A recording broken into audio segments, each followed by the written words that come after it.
guys, we're going to talk about firewood. We're going to talk about firewood this morning. Yep. We're going to tell them all about it. Yep. So, Luella's been helping me this morning with the morning chores, haven't you? Quit sticking your tongue out at them, that's rude. And she's in her extra thick PJs still, but she got a coat on, right? A little cool out today. So, let's talk about firewood. We heat with wood. This is our little wood stack here. This is leftovers from last year. Got the tarp pulled off of it because yesterday we loaded the porch, and I'll show you what it looks like on our porch. We can keep about a week and a half's worth of wood on our porch, which means we don't have to come out to the wood stack every time we want to stick a wood, which makes it nice and handy. So firewood is another one of those cost-saving measures, or it can be, but the startup is pretty high. It's okay, sissy. I just got hit with a bucket. The startup is pretty high. Obviously, right? So to buy a chainsaw, if you don't have a truck, you may have to get a truck or know somebody that you can use their truck that doesn't care that you get firewood all up in it, right? So it can be a little high starting out. There's some more firewood over there. There sure is. And so, but here's the thing, right? Every once in a while, you know, people. Propane bill's really high, or electric bill, and they can't afford it, right? And I'm not knocking those folks. We've been there more times than I'd like to admit. But if they just had a wood stove, right? Maybe not use it all the time even, but in those type of situations where people can maybe, their friends, right, family members, church members, whatever, could get in and cut them a winter's worth of firewood, right? So it takes us about 3 cord of wood a winter. Firewood, it's a lot of work, right? It just is. But man alive, if you know you get in a spot financially, somebody could really help you out a lot more than just paying your electric bill for that month, because it's going to come back around the next month, right? It's going to be just as high, or your propane bill, and it's going to be just as high. And so we use firewood. So ideally, for me, now not everybody's this way. I know some old timers that would smack me for saying this, but for me, I like to be a year ahead. So when I'm cutting firewood in the wintertime, I really like for it to be next year's firewood. That always ensures that it's good and dry, good and seasoned out. It burns good. A lot of guys are really picky on what kind of firewood they burn. I'm not that picky, truthfully. We got a lot of elm wood here because we had a big old elm tree die on us, and then down at the church we cut an elm tree down, and some of them took it for firewood, and then we auctioned off what was left, and my sweet grandma bought me a trailer load of firewood from that elm tree. Now, I did have to borrow one of my deacon's splitters, right? Because I didn't have a way to split elm. If you ever try to swing with a splitting maul, it's hard to split. But anyhow, elm burns good and hot, right? But it's good to have some oak to mix in with it. Another thing that I realized yesterday is I was stacking wood, right? And so I burned firewood for the biggest majority of my life. For heat, that's our only heat source here at this house, except for some electric heaters we got if we get in a bind. But you're really connected to your heat, right? So I was breaking twigs. I'll show you guys too. You guys can kind of see the kindling pile back here.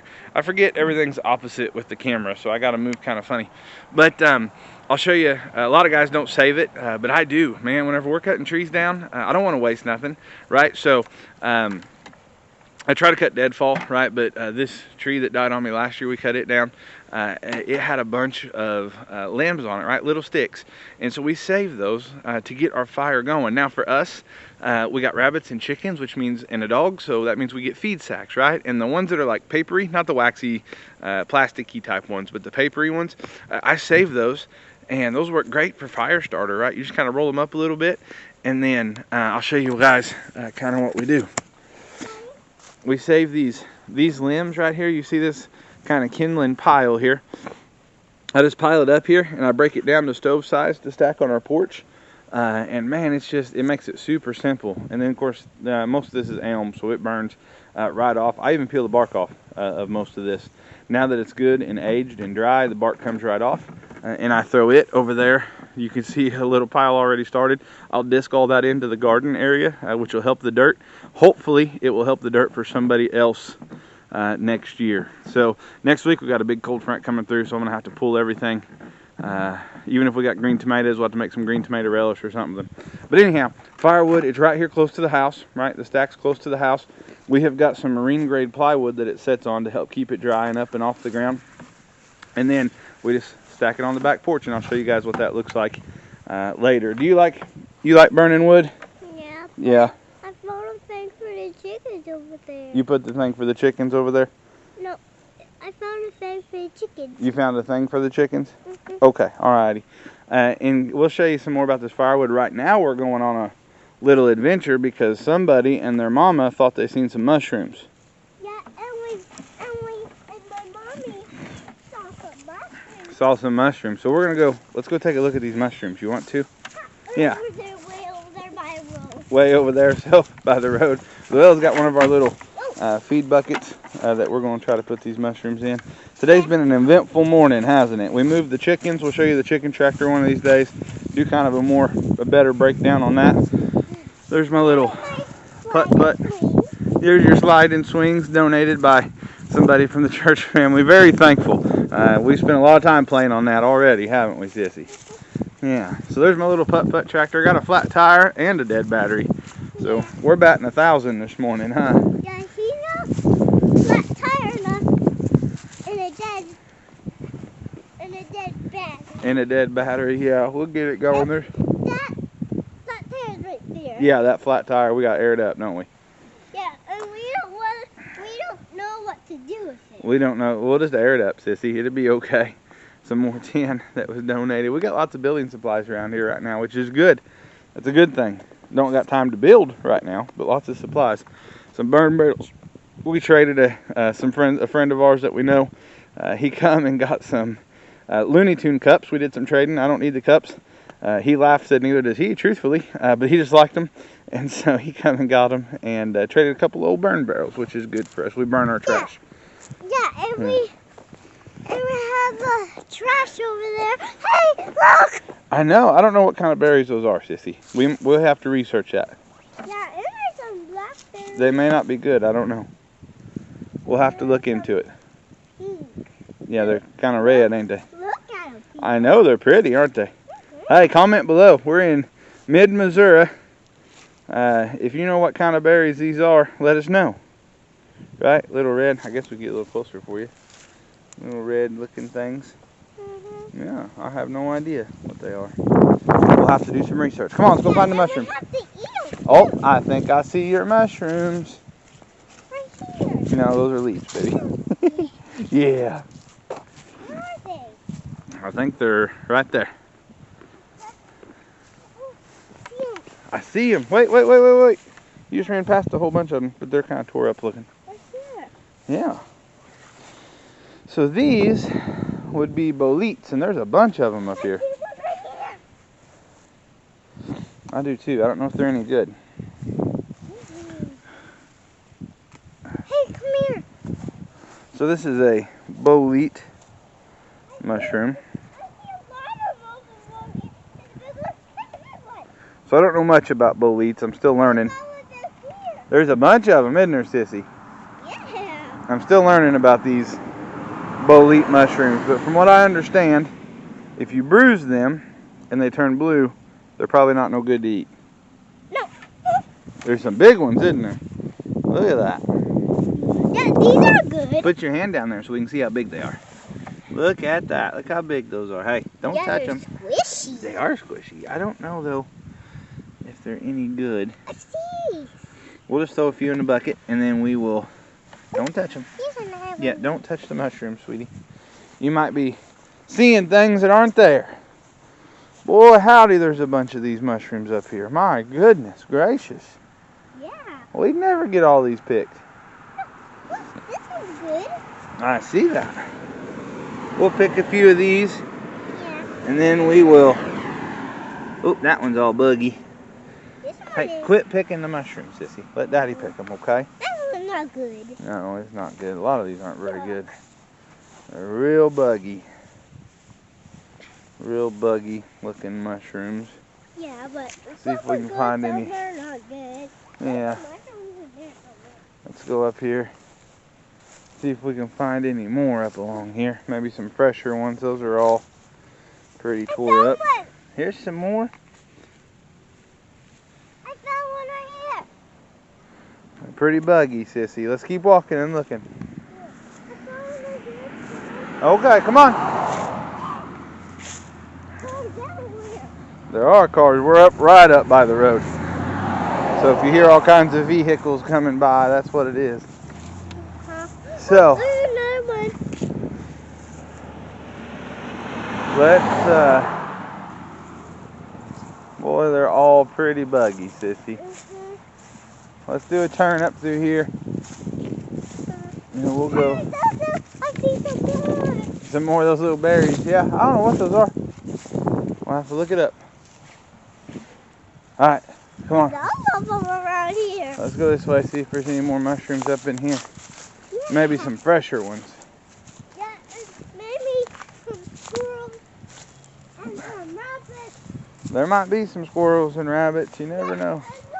And the berries and the blackberries Yeah, and everything. and everything. And the fire. So here, this little green patch you see is a turnip patch, and down through the other side of the beet patch. Okra's done, everything's done, pretty much. Some of them are not. Yeah, let's go back around this way. Let's go see if we can find any more mushrooms. In here. Yeah. But there's seven in this garden and stuff. Baby, it's okay. It's not growing no more. Oh, can we pick it on? Maybe? I just got in trouble for stepping in Luella's garden. Don't tell. Well, So, taking on a little adventure around the yard today. Like I said, we just got a couple acres here. But, you never know. We find mushrooms and all kinds of wild edibles. You just, truthfully, never know what you're going to find. So, we've had a hawk hanging around. This is our old chicken coop. This is where the chickens were. If you guys remember from the very first videos we ever done. There's some extra seed from them growing, huh? Greening back up. It's not taking long. But we will do something. We're not going to waste all this. We're still going to figure that out. I'm going to go back at this old big log and see if there's any mushrooms hanging on it. Stay back here, sissy, okay? It's got a lot of thorns, so I want you to stay back. Okay? Daddy will just go walking. Probably get stuck a few hundred times by these blackberry and raspberry bushes. Good night, that one's got an inch thick vine on a blackberry. Ow! Alright. We made it this far. I am not seeing anything to... I will in just a second, sissy. Too mushroomy looking.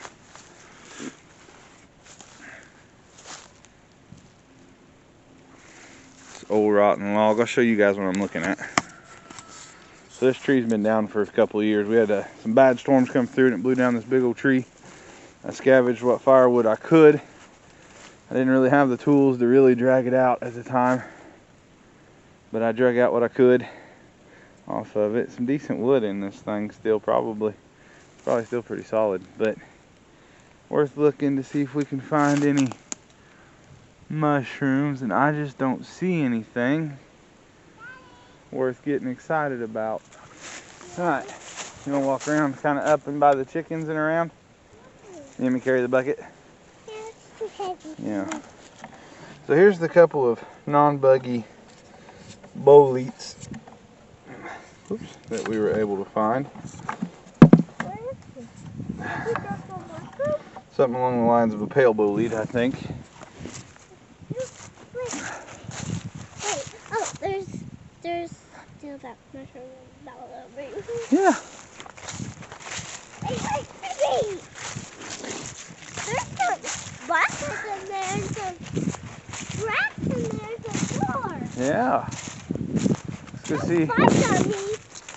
see what else we can see. See if there's any mushrooms up along here. Hey, there's some mushrooms in there.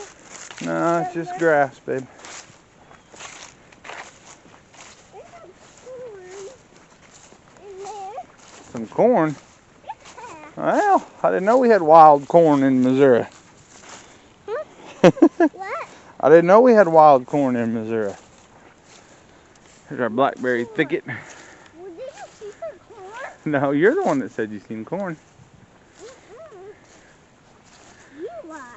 If you look right up in there, you can see a little tree stand I've got. So, tree stand, house. Tree stand, house. Tree stand, house. Yeah, I know, it's really close. But, this little bottom down in here, deer like to use it to travel. And so, I've seen a couple of deer from the stand, but never had one come close enough to shoot it with a bow. So, I don't see any mushrooms on this. Oh, here's one. Here's some more mushrooms. Let's see if we can find any that's not tore up. That's a buggy. Yeah, they all look pretty buggy too. Oh, that's a different, don't touch these, baby. Okay. That's a different kind of mushroom. This is not good. It's bogey. These are not good. I don't know what these are. They're mushrooms. Well, I know they're mushrooms, goofball. But I don't know what kind of mushroom. This one's yummy. I'll have to look them up. We'll plop them down here, keep them separated from other ones, but we'll plop them down in here. And we will look them up. I gotta do some work in my office. I can look them up today while I'm in there. Huh. Any ideas? No idea. I have no idea. These are not. Stay away from them, babe. Yeah. Yeah, same kind of whatever those are. Alright, Watch out for mushrooms to step on it. let's go back down to the porch, okay? So, this morning's harvest, right? Got a few mushrooms, need to learn what a couple of them are. And we got some eggs, and a mostly emptied slop bowl. Yeah, because Yuck. here's my old hat. You got too hot in the hat, didn't you? Yeah. So here is our firewood stacked on the porch here. We just got the tarp kind of pulled back. I keep a tarp over the front of it, keeps it mostly dry. Had a lot of rain yesterday and it's all good and dry. And I'll show you, I added this little spot up here for my tinder, right? To get the fire started. And then down below it, we stack these. Now, I want to show you the important thing. Here it is on the back porch, right? And there's the door we take it in. So, there it is. There's the door we take it in. I can come out here and really truthfully barefooted and grab it if I want to, if I need to. And even better yet, we keep a wheelbarrow, an old wheelbarrow with no wheels or nothing, just the metal part. We keep it inside and we could put about a day's worth of wood in there. So let's talk about the process. Over there at the wood stack, we've got a whole winter's worth of wood, not right now, but typically, right? Whole winter's worth of wood. And then we bring it up here about a week and a half or so, a little more than that. I try to fill it once a week, so it's not as big of an undertaking to fill. And so we go from the whole winter's stack over here to the 1 week stack, and then we bring it in, and we'll have at least a day, sometimes 2 days worth of firewood inside the house, which is important, especially if you know, like sleet and snow and all that coming, because where we live here in Missouri, typically, unless we have one of those freak snowstorms for us, you're only going to have a day or two of snow on the ground, and it's going to warm right up and melt off. So it makes it to keep some of the mess out of the house, especially if you can put like 2 days worth in there. You bring all your wood in, like a couple days worth of wood, or at least a day, one time. Keep up the bark and the mess that you make that one time, and then you're done sweeping and cleaning for the day, because you keep that other thing really close to the wood stove, where you keep it really close to the wood stove, not so close it'll catch on fire, right? At least 3 foot away, but close enough that you're not going to make a mess and have to sweep your whole entire floor every single time. So it makes it nice and handy. Once again, right, good seasoned firewood, I like to give mine about a year. Like I said, I like to cut it through the winter. I guess not technically a year, right? So let's say I cut some in February and we burn it in October, right? That's going to be, what, 9 months? But mostly, right, about a year. It dries out good. I know there's all kinds of fancy ways to stack it to help it dry, but we've never really had any trouble. Last year we did start to have my very first ever flue fire, and it wasn't even that bad, right?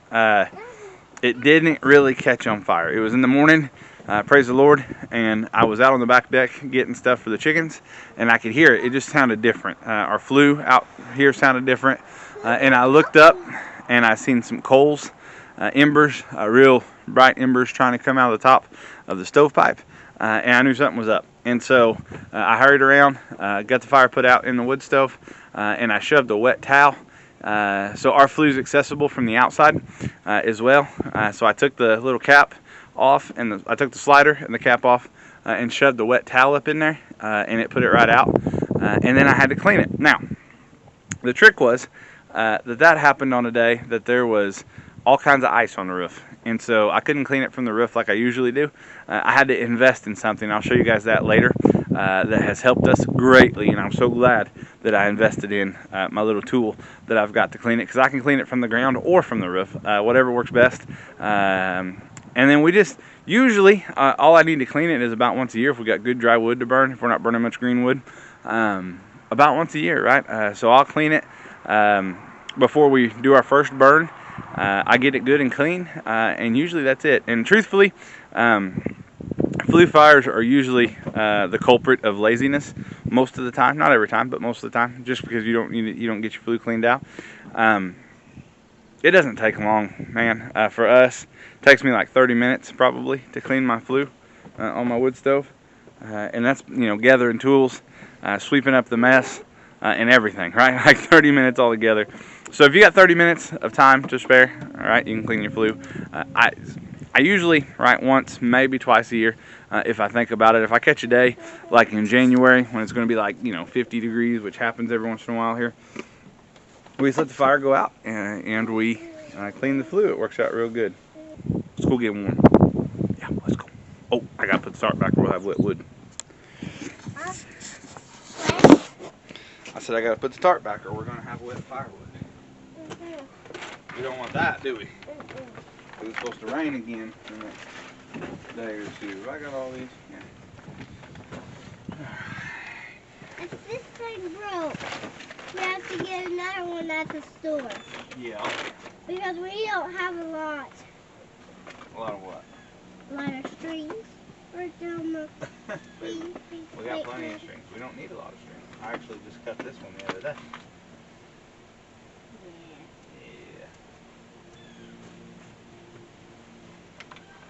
Alright, good to go. Good enough. Don't get those woods. Take your boots off. Take your boots off. So you can go in. Okay. Oh, Daddy actually has to stay out here because I got to jump the tractor and all that, but you don't want to be out here for that. This morning, you can see we got some boots over here by the wood stove, staying warm. It's our little wood stove, little cast iron wood stove. Just piped to go outside the wall there. And here is our little wheelbarrow end we keep in here. You can see we got some.